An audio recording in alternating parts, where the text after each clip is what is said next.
I walked into that boardroom thinking I was just another employee. But when his staff treated me like I didn't belong, something shifted. The billionaire saw everything. What happened next changed my life forever. This is how I went from being humiliated to becoming the CEO of a billion-dollar company. Before we dive into this incredible story, hit that subscribe button and ring the notification bell. Trust me, you won't want to miss stories like this. And stick around until the end. I've got something special to share with you. My name is Alina, and 3 years ago, I was just another face in the crowd at Sterling Industries. I worked as a marketing manager, and honestly, I loved what I did. Every morning, I'd wake up at 5:30, grab my coffee, and head to the office an hour early. Not because I had to, but because I wanted to. I had this fire inside me. This drive to prove that I belonged in those corporate halls. You see, being one of the few black women in management wasn't easy. I felt like I was constantly walking a tightrope, balancing between being confident enough to speak up and careful not to be labeled as aggressive or difficult. I'd perfected the art of making my voice heard without making waves, of standing out for my work rather than my appearance. For 3 years, I'd been grinding away, taking on extra projects, staying late, coming in early. I knew the company inside and out. I could tell you our quarterly numbers from memory, name every client we'd lost or gained, and explain exactly why certain campaigns worked while others failed. I lived and breathed Sterling Industries. The company itself was impressive. Jonathan Sterling had built it from nothing 20 years ago, turning a small consulting firm into a billion-dollar empire. He was one of those self-made billionaires you read about in business magazines. The kind who started with nothing but a dream and an unshakable work ethic. Most of us regular employees never saw him. He was like this mythical figure who existed somewhere in the upper floors of our 50-story building. Then came the opportunity that would change everything. My supervisor called me into her office on a Tuesday morning and told me I'd been selected to present our new marketing strategy to the board of directors. I couldn't believe it.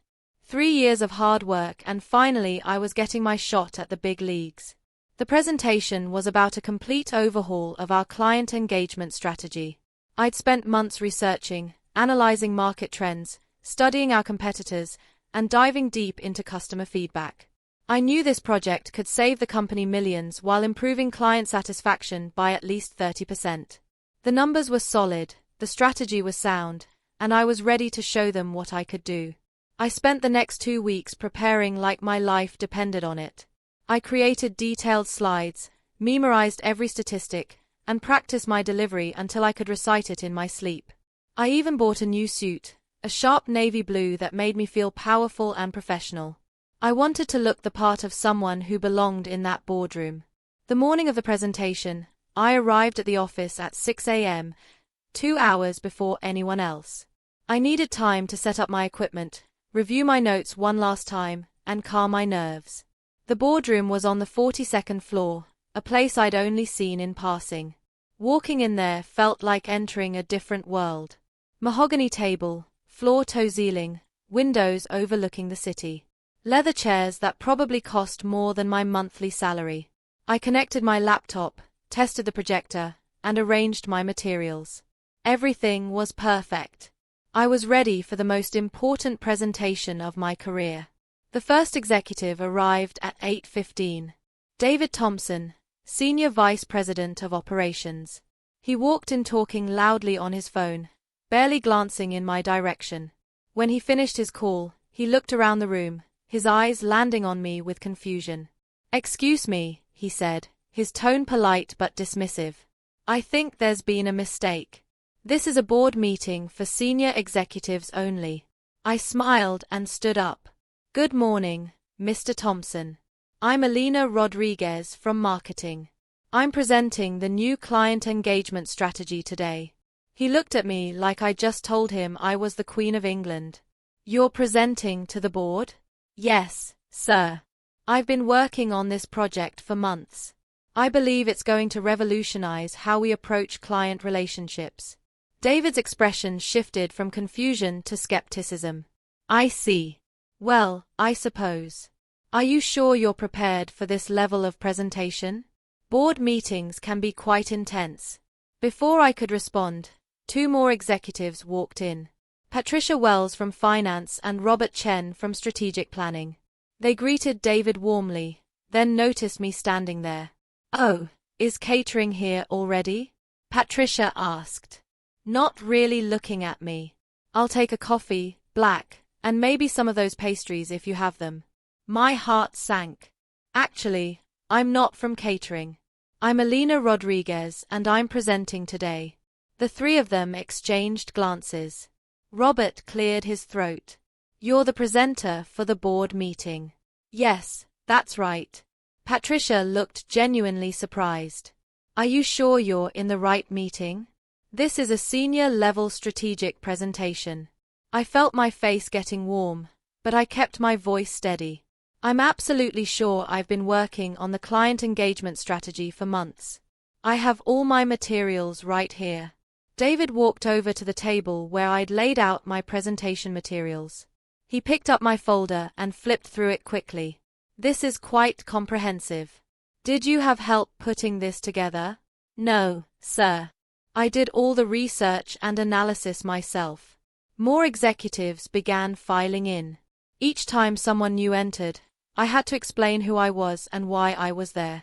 Each time, I saw the same look of confusion, the same questioning of my credentials, the same subtle suggestions that maybe I was in over my head. By 8:45, the room was full of senior executives, and I was feeling smaller by the minute. They all knew each other, chatting casually about golf games and weekend plans. I stood by my laptop trying to look confident while inside I was screaming. "Maybe we should postpone this," suggested Patricia. "Give you more time to prepare. Board presentations are quite challenging." "I am prepared," I said, trying to keep the frustration out of my voice. "I've been preparing for weeks. It's just that we usually have our most experienced people handle these presentations," added Robert. "No offense, but this is a pretty high-stakes meeting." That's when I heard footsteps in the hallway.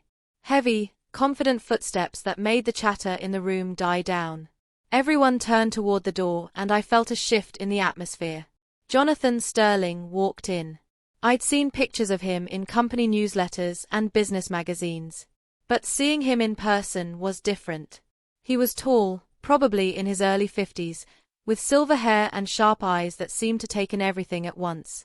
He wore a simple black suit that probably cost more than my car, but it was his presence that really commanded attention. "Good morning, everyone," he said, his voice carrying easily across the room. "I hope I'm not interrupting anything important." The executives all straightened up, suddenly formal. "Not at all, Mr. Sterling," David said quickly. "We were just getting started." Sterling's eyes moved around the room, taking in each face before landing on me. "And you are?" "Alina Rodriguez, sir. I'm from marketing and I'm presenting the new client engagement strategy today." He nodded slowly. "Alina Rodriguez, I've heard good things about your work." He looked around the room at the other executives. "I hope everyone's been making you feel welcome." There was something in his tone that made me think he'd been listening from outside the room. The executives shifted uncomfortably. "Of course," Patricia said quickly. "We were just discussing the presentation." Sterling walked to the head of the table and sat down. "Well, then let's get started. M. Rodriguez, the floor is yours." This was it, my moment. I took a deep breath and clicked to my first slide. Despite everything that had happened, despite the doubt and condescension I'd faced, I was ready. "Good morning, everyone. Today, I'm going to show you how we can increase client retention by 30% while reducing acquisition costs by 20%. For the next 20 minutes, I poured my heart into that presentation. I showed them the research, explained the strategy, and walked them through projected outcomes. I answered every question, addressed every concern, and provided data to back up every claim. When I finished, the room was silent. I looked around at the faces staring back at me, trying to read their expressions. Then Jonathan Sterling started clapping. "Excellent work, Ms. Rodriguez. Truly exceptional." The other executives joined in with polite applause, but I could see the surprise in their eyes. They hadn't expected this level of quality from me. Now, Sterling continued, I have an announcement to make. As many of you know, I've been considering stepping back from the day-to-day operations of Sterling Industries. I've been looking for someone to take over as CEO, someone who understands this company inside and out. The room was electric with tension.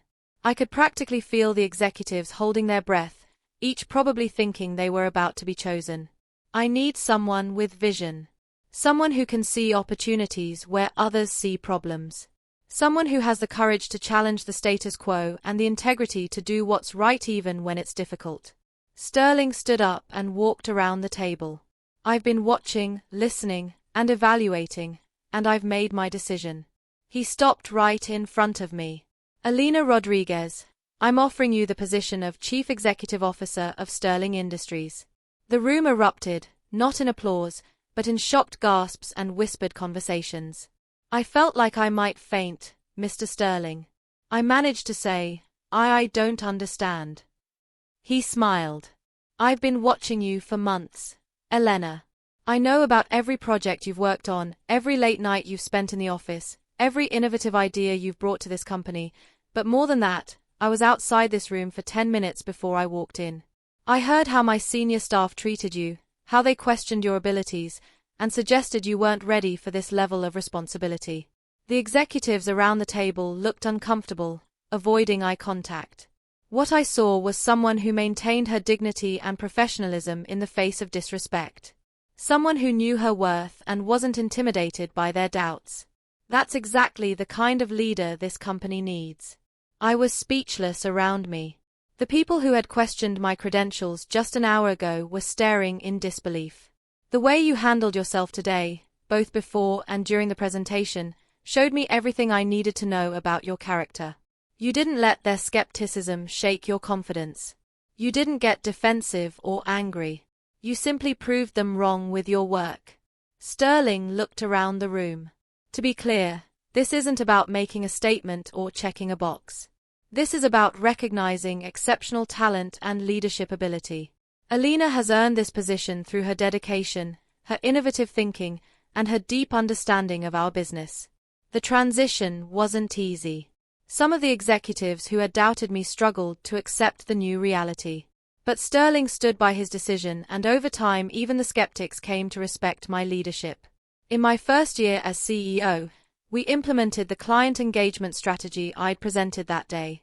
Client retention increased by 35% and acquisition costs dropped by 22%. We expanded into 3 new markets and increased revenue by 40%. But more importantly, I changed the culture at Sterling Industries. I made sure that talent was recognized regardless of what it looked like or where it came from. I created mentorship programs for young professionals and implemented policies that promoted diversity and inclusion at every level. The executives who had questioned my abilities that day, they became some of my strongest supporters. David Thompson later told me that my presentation was the best he'd ever seen in 20 years with the company. Patricia Wells became one of my closest advisors. And Robert Chen helped me navigate the challenges of my new role. Jonathan Sterling became more than just my predecessor. He became a mentor and friend. He taught me that true leadership isn't about commanding respect through fear or intimidation. It's about earning respect through competence, integrity, and the courage to do what's right. Looking back, I realized that the humiliation I felt that morning was actually the catalyst for my greatest success. Those executives didn't recognize my potential. They were too caught up in their own biases and assumptions to see what I was truly capable of. But Sterling saw something different. He saw someone who could rise above adversity, someone who could lead with confidence and grace. That moment taught me a lesson I've carried throughout my entire journey as a CEO. Never let anyone make you feel like you don't belong. Your worth is not defined by someone else's limited vision or their narrow idea of what success should look like. In fact, sometimes the people who doubt you the most are the very people who end up needing your leadership the most. That morning in the boardroom, I walked in as a marketing manager who was tired of being overlooked. And I walked out as the CEO of a billion-dollar company, finally understanding my true value and the power I had to create change. But the best part came 6 months later. That same boardroom where I had once been questioned and doubted became the place where I led my first major strategic planning session. Same room, same table, same windows overlooking the city. But everything else had changed. I wasn't fighting for a seat at the table anymore. I was the one setting the agenda.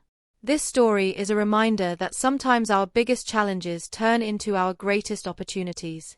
If this inspired you, make sure to like the video and share it with someone who might need to hear this message today. And don't forget to subscribe for more powerful stories about overcoming obstacles and turning adversity into success.